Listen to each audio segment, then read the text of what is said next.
Iyi nzu nayijemo kubera kubw'ububabare nari mfite.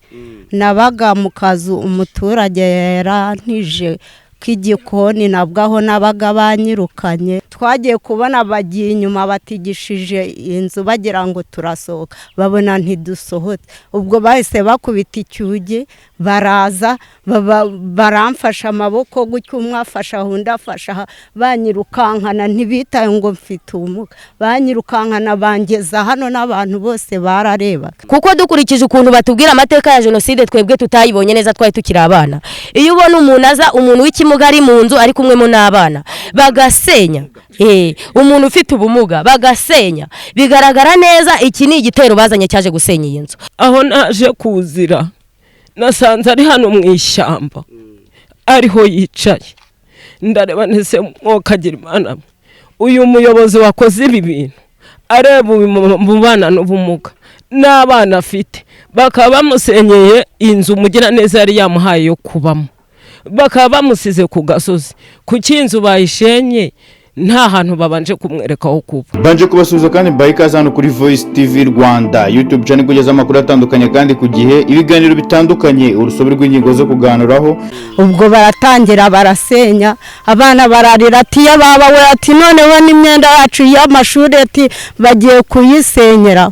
Ubwo abana rero mbona bagumye kurira, ndavuga inti nimureke njye kuzana imyenda y'abana banjye batazarorera ngo genda ngo cyangwa ngo ubyihorere ngo tubisambururire. Uyu mubyeyi Bamireje ni ufite ubumuga bw'ingingo mu gahinda kenshi n'amaganya menshi aterwa no kubura aho yerekeza we n'urubyaro rwe, dore ko afite abana batatu yabanaga nabo muri iyi nzu. Avuga ko yari yaracumbikiwemo n'umugira neza, ariko ubuyobozi bwo mu nzego za leta bukaza kuyisenya kuko nyiri inzu atarafite icyangombwa kimwemera kubaka, none we n'abana be bakaba bagiye kwangara ku gasozi badafite aho berekeza. Iyi nzu nayijemo kubera kubw'ububabare nari mfite. Nabaga mu kazu umuturage yarantije k'igikoni nabwo aho nabaga banyirukanye. Twagiye kubona bagiye inyuma batigishije inzu bagira ngo turasohoka, babona ntidusohotse. Ubwo bahise bakubita icyugi baraza baramfasha amaboko gutyo, umwe afasha undi afasha, banyirukankana ntibitaye ngo mfite ubumuga, banyirukankana bangeza hano n'abantu bose bararebaga. Abaturanyi b'uyu mubyeyi bavuga ko batewe ubwoba ndetse bakanatangazwa n'ibikorwa bidafite ubumuntu byakozwe n'aba bayobozi byo kuza gusenyera uno mubyeyi batabanje kumushakira aho gutura, none akaba agiye kwangara ku gasozi n'urubyaro rwe. Kuko dukurikije ukuntu batubwira amateka ya jenoside twebwe tutayibonye neza twari tukiri abana. Iyo ubona umuntu aza, umuntu w'ikimuga ari mu nzu ari kumwemo n'abana bagasenya, umuntu ufite ubumuga bagasenya, bigaragara neza iki ni igitero bazanye cyaje gusenya iyi nzu. Aho naje kuzira nasanze ari hano mu ishyamba ariho yicaye, ndareba nese mwokagira Imana, uyu muyobozi wakoze ibi bintu areba mu bana n'ubumuga n'abana afite, bakaba bamusenyeye inzu mugira neza yari yamuhaye yo kubamo, bakaba bamusize ku gasozi, ku cy'inzu bayishenye nta hantu babanje kumwereka aho kuba. Ibi ngibi twebwe dukeka ko ari uguhohotera abantu. Ibi birimo ihohoterwa, ibi birimo kutwibutsa ibyashize. Mana Nyagasani, Imana yo mu ijuru nizagirengera abantu. Ku murongo wa telefone ngendanwa tugana n'umunyamabanga nshingwabikorwa murenge Mageragere, mu matsiko menshi twari dufite yo kumenya icyo ubuyobozi bugiye gukora no mubyeyi, umunyamabanga nshingwabikorwa murenge yadusubije muri aya magambo. Hari uburyo sosiyale buteganyije gufasha abantu bafite ibibazo, yegera ubuyobozi baramufasha, ko dufite n'abandi dusanzwe dufasha nta kibazo. Hari uburyo rero aracyari ku mudugudu bamukorera karaporo, ari muri sosiyale hari uburyo buhari bwo gufasha abantu bafite ibibazo nk'ibyo ngibyo. Ntawe yari yarakigejeje. Ibyo biroroshye kuko niyo yagaragaje ikibazo, hari ubundi twubakiye abantu batishoboye kandi bahawe amazu. Nawe rero bigaragaye ko afite ikibazo, kuba mushakiraho kuba bwa mbere bw'ibanze no kuba abantu ahubwo bareba ngo uyu muntu noneho nimba bigaragara ko nta bundi bushobozi afite, nta yindi support afite, yangonaho kuba noneho ku buryo bwa burundu.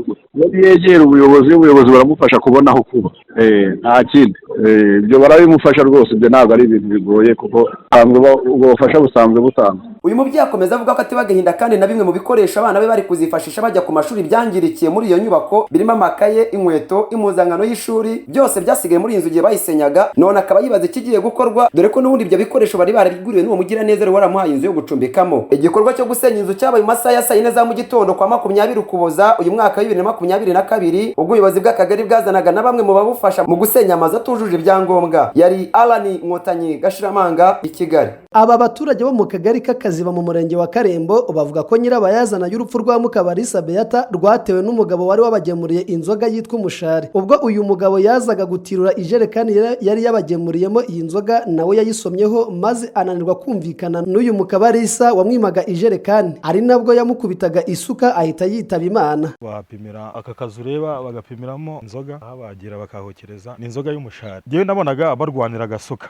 kuko jewe nibwo nari nkihagera kuko sinari nahabaye. Hano birangije icyo nabonye uwo umugabo agafata akamucumisha uruti rwako, nibwo uwo mugore yagendaga abonda amanuka ajya agwira umwana. Arongera agaruka ituru ya kabiri ati nta jerekani niyo bakurijeho aruhira kumwica nako gasuka yari afite. Ni urwagwa rw'umushari.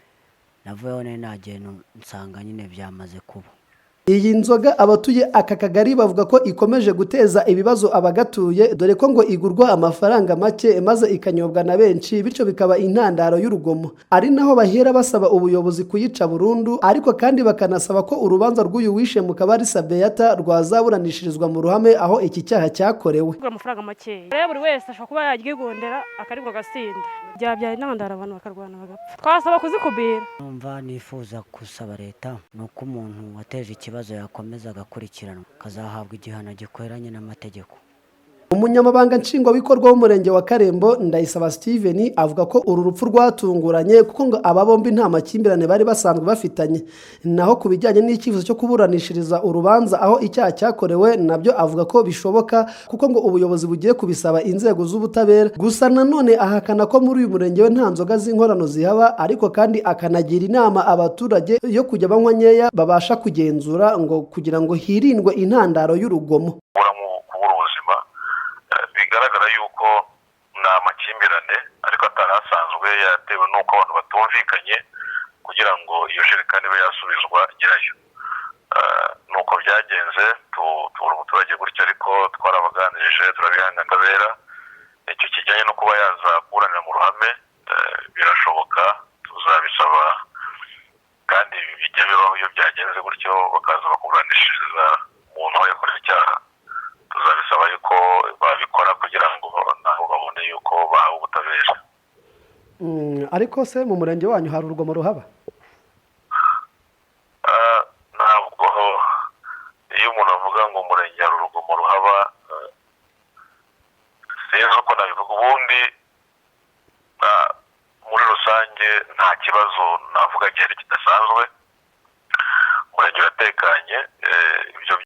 Ikibazo cy'urugomo ruturuka ku nzoga z'inkorano rukomeje kugenda rwumvikana hirya no hino mu Rwanda, bigasaba inzego z'ubuyobozi kwegera abaturage zikabereka ingaruka z'izi nzoga z'inkorano mu kwangiza ubuzima bwabo, kandi zikanabereka ko akenshi zishobora no gutwara ubuzima bw'abandi. Alphonse Niyomugabo, Karere ka Ngoma.